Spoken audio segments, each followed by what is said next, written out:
Welcome back. And I've got a surprise for you today. I have my grandson with us. His name is Maddock, which is a Welsh name, but I call him the Lion because it's easier. And Yeah. he's done all the techie work. Yeah, So thanks very much for that. you're welcome. Now, let's just start this and think. We've been through the NDE, and I would like to, and we, at the end of the last one, we found ourselves back in our bodies, etc. Now, if you go back to the first or second one which we did, then I told you that there were multiple causes of the NDE which we would have to think about. In fact, there are so many causes that it makes me think that probably it is something which is very basic within us. And then we come to that question we had, is it within the brain or is it within an extended self which is able to experience transcendent experiences? Well, we'll never be absolutely certain about this, not for a long time, until we understand consciousness. But I think the best one is to consider that it is probably transcendent experiences, or just what they appear to be, transcendent, which means beyond the brain. Okay, now with that as a start, I thought that we could give the session over to the answering of questions. Yeah. And So, we printed out a sheet from lots of your questions on the comment section, and then we will answer them, or Peter will answer them. Okay, so one has said, can you choose where you want to go next after you die? For example, a country or the family that you go to. that's a really interesting question and very, very profound, because it contains within it a whole number of factors. Can you choose? So this means there's going to be a you that chooses after death where you want to go, and have you the choice to go anywhere on the world that you like? The next thing is that you're able in some way to communicate this idea of a country once you're dead. Now, I'm not sure that we can do those things, although there are many theories which suggest that we can. And in fact, it looks as if this time we're coming on to the idea of reincarnation. So you die, you reincarnate, and then you're back in this world again. And so there are, of course, the fact that you die, and then where you go, and then when you come back. Now, I think we have to be absolutely direct about this. When I do this whole question of death, I will tell you, when you come up to death, that you in fact have a change in consciousness. Oh yes, of course you say you die, that's true, but that's not what the data shows. The data shows that you have an expansion of consciousness, and this fits in with what many people in this area say.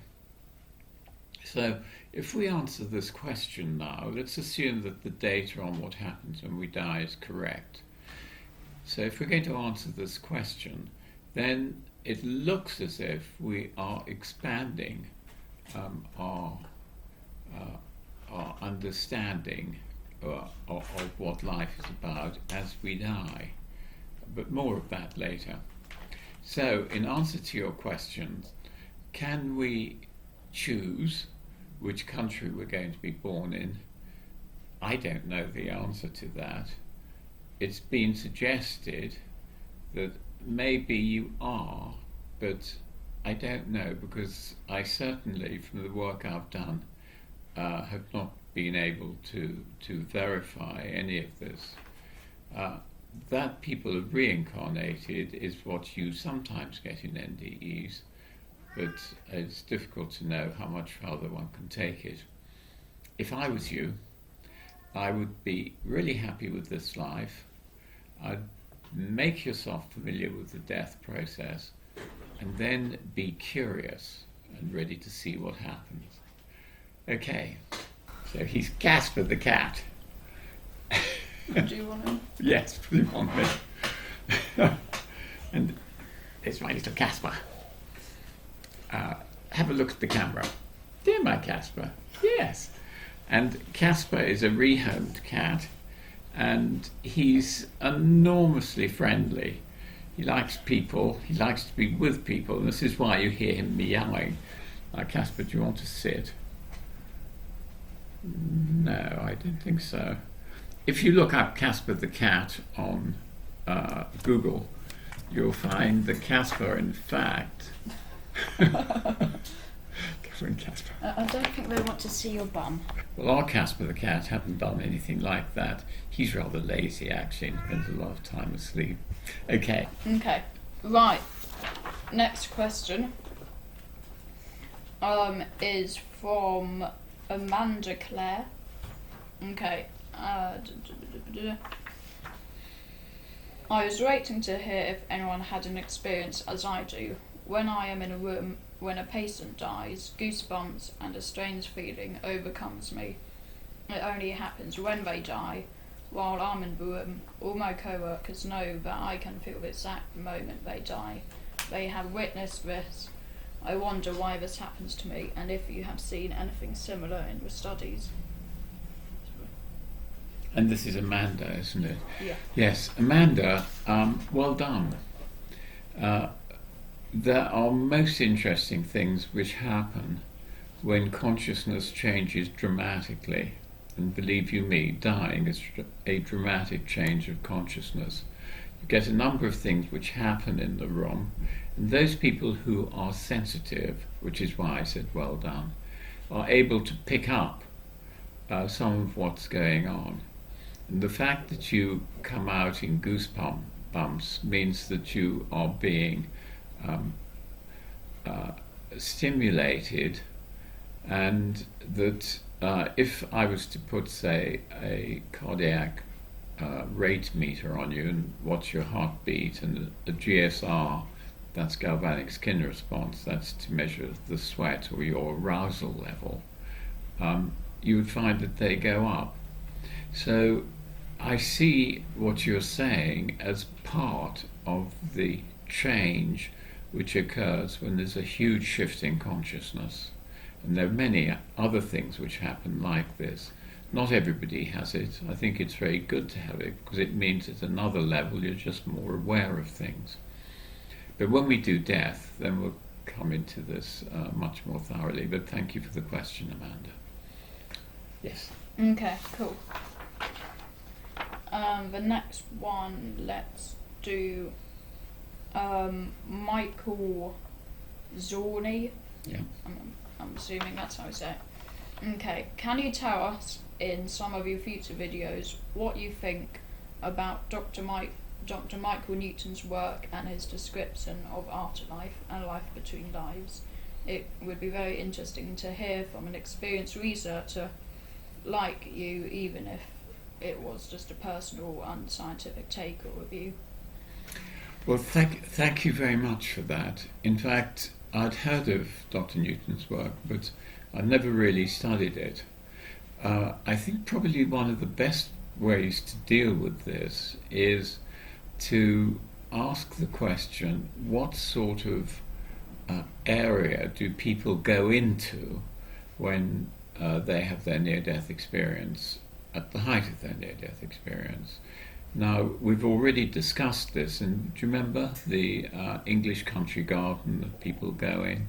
And also you may remember that those who have deeper and more profound experiences go into the cosmos, really. They see galaxies and lights and things like this. So there are different levels.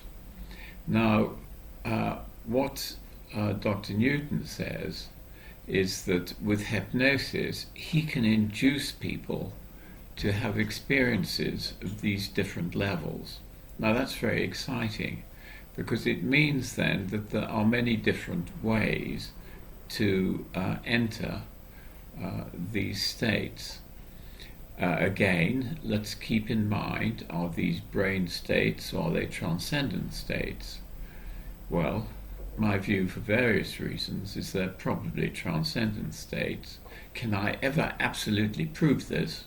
No, it's not provable, because we don't know what consciousness is. So the idea then that you go into a state which you can enter hypnotically, and that this is a true transcendent state, then of course the idea of reincarnation and what goes on in that area becomes really interesting. It's just a little bit outside my field, because I'm much more interested and have been in the NDE. But remember that I'm arguing for transcendent states, and people going into these with the during the NDE. So white states, cosmic states, yes, they're all there. So I'll look more at his work and maybe come back more, and I'd be interested to know how you feel about his work. Yeah. Okay, cool. Okay. Another one is by Roy Makay or something. What about 1-year-old child dies, and what does he or she feel like? That again is a really interesting question. Of course, how are we going to get data? Because no 1-year-old can tell you what the dying process is like. So we have to be guided. Can you go and get that book? It's in the hall. Can you see that? Forever Angels. This is in fact near-death experiences in childhood and their lifelong impact by Atwater. She's a good researcher, and she describes the most interesting things, the sorts of things that we're really interested in. Here's a very good one. Can you see that one? Probably not. Yeah, I reckon you can actually. Those are lights up there, there, and over the body lying on the table, do you see? The sort of classical out-of-body experience where she can see everything. But then there are also different worlds as well. There's some pre-birth memories. So I think you'd have to get the book and read it, but it's an interesting idea. So from my own experience, simpler NDEs, well, where's it gone? From my own experience, simpler NDEs, and they usually have one or two major figures in them, but they are definitely not nearly as complex as the adult ones. So thank you for the question. Next one. Okay, right. So I think this is the last one. It is by Leighton Thomas. Okay. Great video again. I was wondering if I could ask a question about the AWARE study and the work you did with Dr. Parnier. Yes. Parnier. If so, what I want to ask is what the patient who reported an OBE and whose account was later verified, was it possible for the patient to know any knowledge of a resuscitation through anaesthetic awareness, or the doctors or nurses, or was it more likely an out-of-body perception? Very good question. Sam Parnier and I were working together in Southampton General Hospital. Sam has gone on and is now a senior consultant in one of the hospitals in New York. He doesn't think the term near-death experiences are good. he talks about actual death experiences, but this, of course, is in relationship to cardiac arrests. If your heart stops, you're dying, and that's an end to it. So you don't say near death. The fact that you can be resuscitated is quite a different matter. So these are actual death experiences. Now, he had a very interesting one, and that is a patient who was having a heart attack. They'd blocked one of their coronaries. They were taken into hospital to the catheter lab, and while he's being prepared to have a stent put into his coronary arteries to stop the blood flow, his heart stopped. So there he is in the cath lab with his heart stopped. Now, all of us know what happens to the brain when the heart stops. You lose consciousness. I have never found anybody having any sort of consciousness once their heart has stopped. It's complete. So, in fact, this was an actual death experience. So it's not like an anesthetic awareness where partial awareness can be presumed, like they can hear and so on. It's different from that. There is no function. It's the end. And if I was measuring the way that stimuli came into the brain, the potentials, these are called, they all go flat. There is nothing. So he was in that state on the table, and of course he was being photographed, and his account is that he left his body when he was flatlining, no EEG activity, and went up to the ceiling and watched the resuscitation process, heard everything that was said, and saw it all. So how is this possible?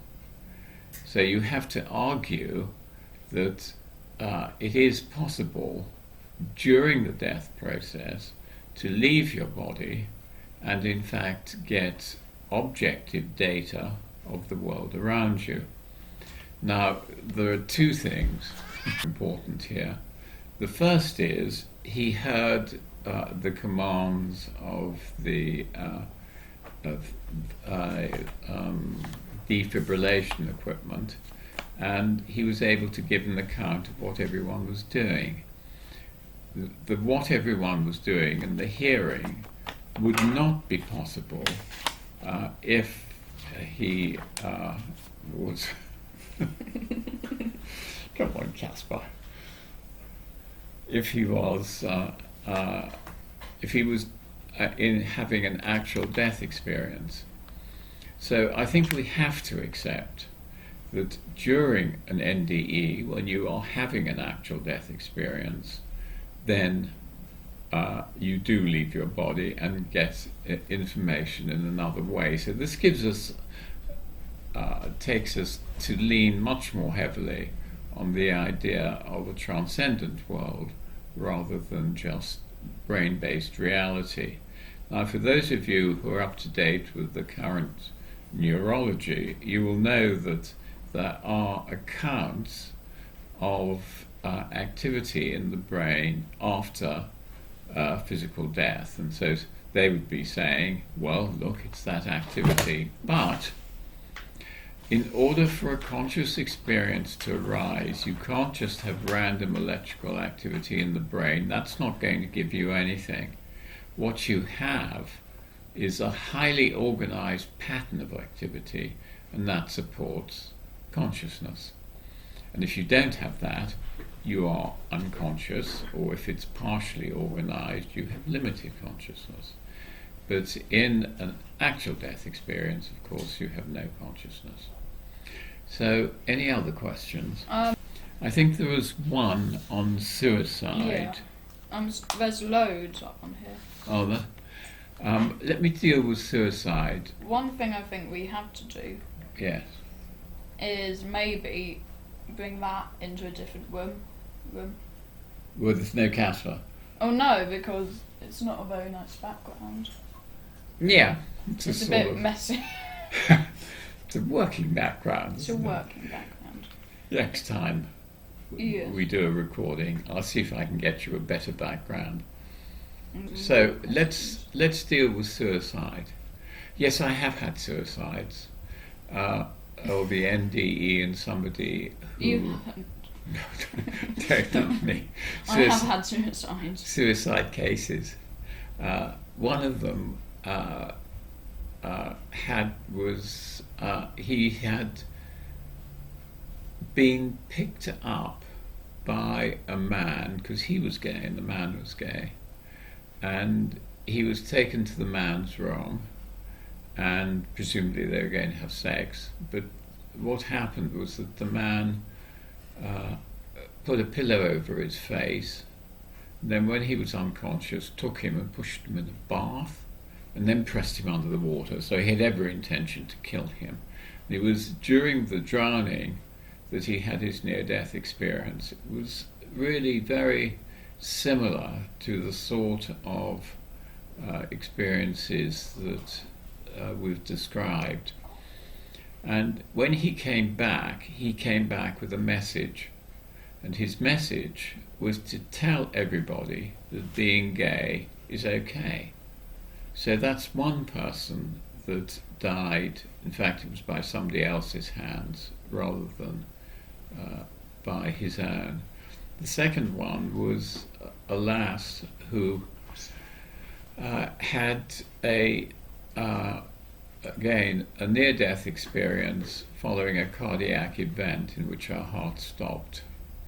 She was resuscitated and had a deep near-death experience to the point that she was universal love, as I've explained, and universal consciousness, and she loved that state.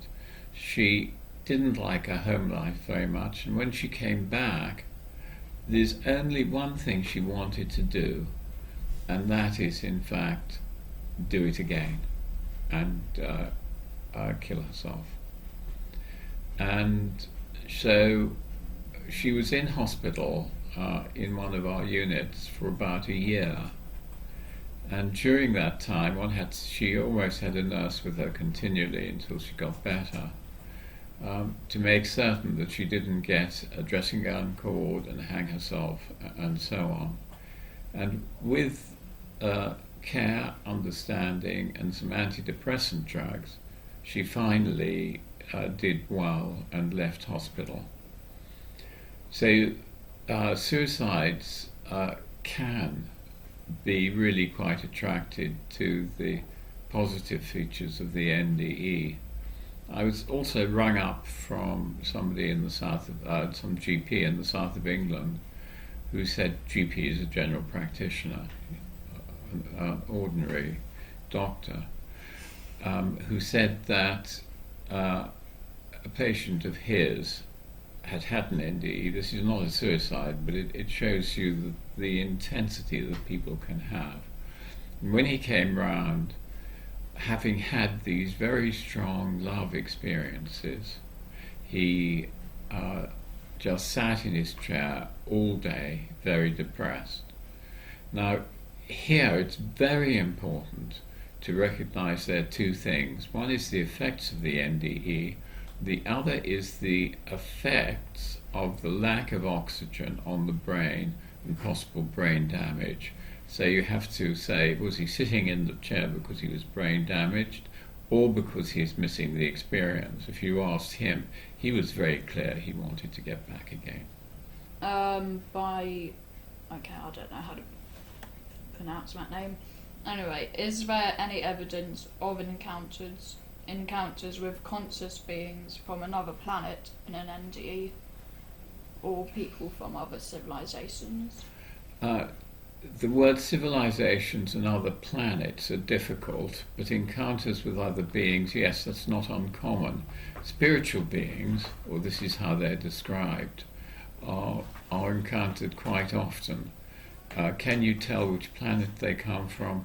No, But when we deal next time with the changes which occur after an NDE, then I'll talk just a little bit more about that. Yeah. Also, we're going to try and upload every Friday if possible. So you have. Yeah. That's what my techie says, Yeah. but I think it may not be quite as possible. Well, as if possible. but we'll aim for that. Yeah. What about that? I'm trying to upload a bit more if we can. Yes. Because some people thought that you weren't okay. Yes. So we're going too slowly. Okay. Yes. Next time, it's going to be terrific, because what I'm going to tell you about are the gifts, gifts that you are given when you come back from an NDE. Look at it this way: the changes which you experience. So we'll have a look at that.